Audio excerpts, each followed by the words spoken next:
ఇంతమంది వక్తలు అత్యద్భుతంగా మాట్లాడిన తర్వాత నేను ఏమని మాట్లాడను, ఎక్కడి నుంచి మొదలుపెట్టాను, ఆ మహాతల్లి మహానటి గురించి నాకు తెలిసింది చాలా తక్కువ. దాన్ని ఎట్లా నేను ఆవిష్కరించను అనే ఇందాక నుంచి మీమాంసలో ఉన్నాను. నిజంగా కూడా చాలా కష్టం. కానీ ఆవిడ గురించి మాటలు మాట్లాడే కంటే చేతల్లో ఇలా చూపించుకునే అదృష్టం నాకు లభించినందుకు దీనికి కారణమైనటువంటి ప్రతి ఒక్కరికి శిరస్సు వచ్చే హృదయపూర్వక నమస్కరిస్తున్నాను. బట్ ఆవిడతోటి నాకు అనుబంధం ఉంది అని చెప్పుకోవటం అన్నది నాకు చాలా సంతోషంగా గర్వంగా అనిపిస్తుంది. నేను పునాదిరాళ్ళు అనే సినిమా మొట్టమొదటగా చేస్తానని వాళ్ళకి చెప్పడం అన్నది అది కాకతాళీయం. ఎందుకంటే అప్పటికి నా ఫిల్మ్ ఇన్స్టిట్యూట్ కోర్స్ పూర్తి కాలేదు, చెయ్యకూడదు, అయినా సరే తప్పనిసరి పరిస్థితుల్లో వస్తాను అన్నాను.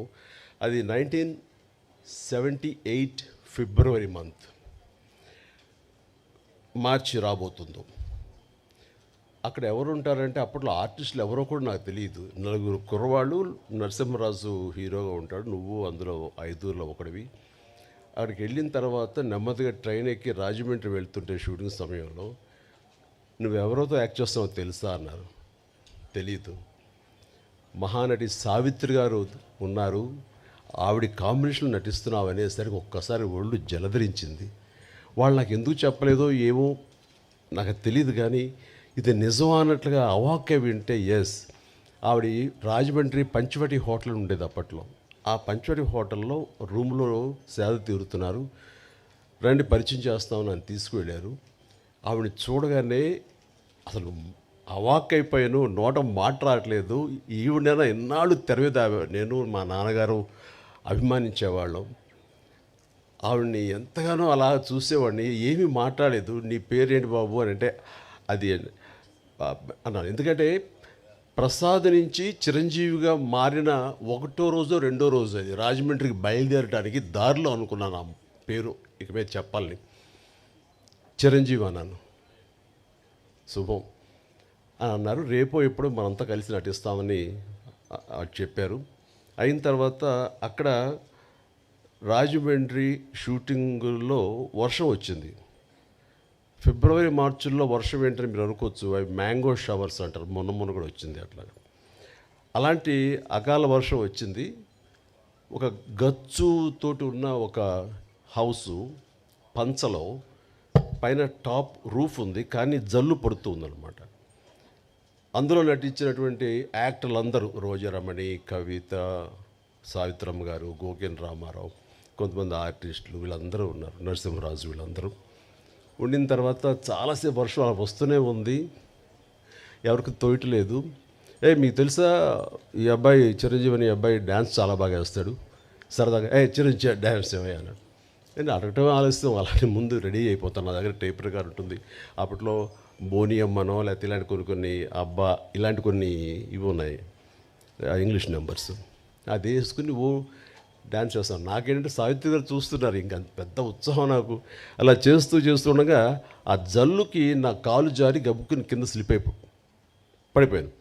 పడినవాడిని ఆగకుండా అక్కడ నాగుపాము డ్యాన్స్ లాగా చేస్తూ ఏదో అలా చేసేసరికి వాళ్ళందరూ క్లాప్స్ కొట్టారు. ఆవిడ కూడా చాలా సంతోషించి నాకు చాలా బాగా నచ్చావయ్యా అంటూ దగ్గర తీసుకుని ఆవిడ నా భవిష్యత్తులో మంచి యాక్టర్ అవుతావు అని అన్న మాట అంతా ఇంత కాదు, అంతటి మహానటి నోటు వెంబట చాలా మంచి యాక్టర్ అవుతావు, ఎందుకంటే నీలో స్పోర్టినెస్ చూశాను, ఆ తర్వాత కింద పడ్డ తిరిగి డ్యాన్స్ వేయటం అనేది ఆ నేచరు చూశాను, ఇవన్నీ చూస్తుంటే కనుక నీకు మంచి భవిష్యత్తు ఉంటుంది అని ఆ మహాతల్లి చేత అనిపించుకోవడం అనేది నాకు అంతా ఇంత కాదు, 1000 ఏనుగుల బలంగా అనిపించింది.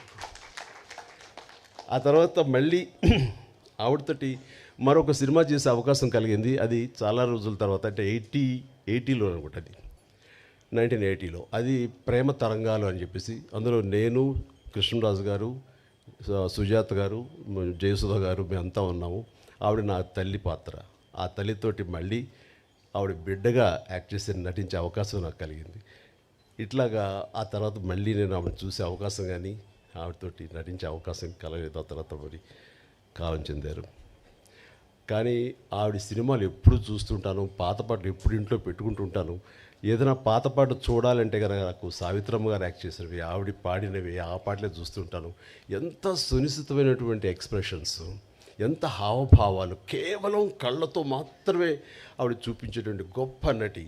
ఇందాక మన గత వక్తలు అన్నట్లుగా ప్రపంచంలో మరి ఏ నటి లేరండి. ఆవిడే కళ్ళతోటి యాక్ట్ చేసేవాళ్ళు, కళ్ళతోనే ఆకట్టిన వాళ్ళు, కళ్ళతోటి హావభావాలు పలికించేటువంటి గొప్ప నటీమణి. మా నాన్నగారికి చాలా ఇష్టమైన నటీమణి సావిత్రి గారు. సో బహుశా నాకు నాన్నగారి నుంచే వచ్చిందేమో. నాన్నగారు ఆవిడ పాటలు అవి ఏదో కనిపిస్తున్నా, ఎప్పుడైనా చూపిస్తున్నా, మేము సినిమాలకు వెళ్ళినా సరే దాని ఇంటికి వచ్చిన తర్వాత విడమరి చెప్పేవాళ్ళు నాన్నగారికి నటన పట్ల మక్కువ కొద్దీ. సావిత్రి గారు ఎలా చేసేవాళ్ళు, అక్కడ చూడి అంత ఇదిగా ఉండేదో, ఆ కళ్ళ నుంచి బయటికి నీరు రాదు, కానీ ఆ కళ్ళలో ఆ కరుణ రసం ఎంత బాగుందో చూడని నాన్నగారు చెప్తుంటే, ఆ రకంగా నాన్నగారి నుంచి నాకు ఆవిడ మీద అభిమానం కానీ, వారి నటనను అలా చూడటం కానీ, దాన్ని ఆకలింపు చేసుకోవటం కానీ, ఆ రకంగా ఆవిడ మీద అభిమానం పెరగడానికి బహుశా అదే కారణం. అందుకని నేను అంతకుమించి ఆ మహానటిని ఎనలైజ్ చేసి ఆ మహానటి గురించి నేను చెప్పేంత అర్హత నాకు నిజంగా లేదు నాకు. బట్ ఆవిడ అనుక్షణం ఆవిడని ఎప్పుడు మనసులో ఆరాధిస్తుంటాను. నాకు ఒక మంచి ఫోటోగ్రాఫ్ మన కిషోర్ ఇచ్చాడు, సంజయ్ కిషోర్. అది ఎప్పుడు నా బెడ్రూమ్లో నేను పెట్టుకుంటూ ఉంటాను, అంతగా ఇష్టపడతాను.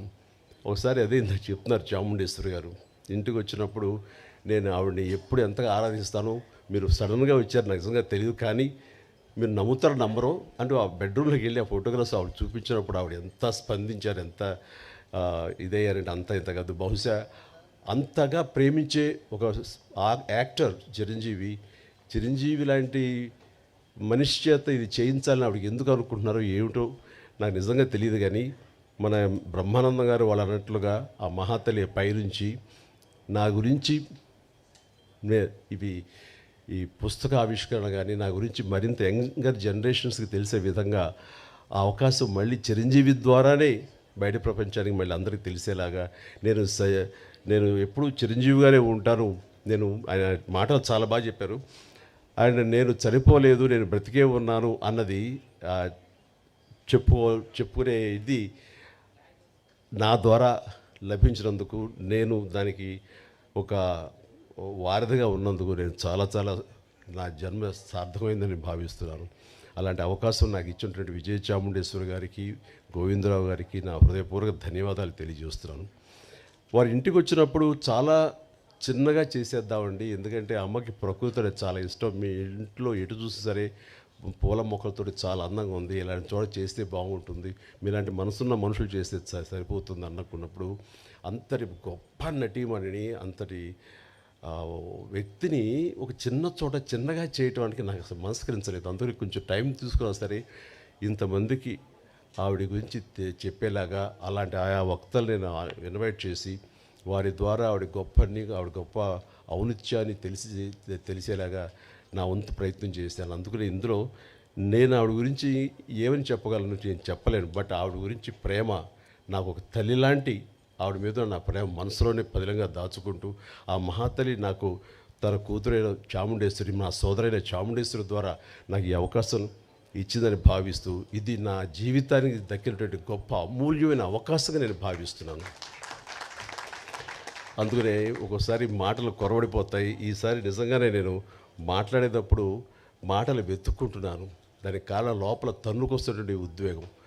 అలాంటి భావోద్వేగాల మధ్య ఉన్న నాకు ఆ మహాతల్లికి మీ అందరి సమక్షంలో నేను మనస్ఫూర్తిగా నా నివాళులు అర్పించుకుంటూ, ఆ మహాతల్లికి ఇంతకంటే ఇంకేమి చేయగలం అంటూ నేను తెలియజేస్తూ, ఇంత ఓపికగా మీరందరూ ఉన్నారు, ఇంత చక్కగా మీరందరూ వీక్షించారు, అందరికీ నా హృదయపూర్వక ధన్యవాదాలు తెలియజేస్తూ, నాకు ఈ అవకాశం ఇచ్చినందుకు ప్రతి ఒక్కరికి నా హృదయపూర్వక ధన్యవాదాలు. అలాగే పేరున ఇక్కడ ఇచ్చేసినటువంటి వీళ్ళందరూ కూడా ఒక ఫోన్ కాల్ చేసి రండి అనగానే పెద్ద ఎత్తున వచ్చారు, ఎక్కువ సమయం వెచ్చించారు, చాలా అద్భుతంగా మాట్లాడారు. వీరందరికీ నా హృదయపూర్వక ధన్యవాదాలు తెలియజేసుకుంటున్నాను. Good night. ధన్యవాదాలండి. వేదిక మీద ఉన్న వారందరినీ దయచేసి కూర్చోవలసిందిగా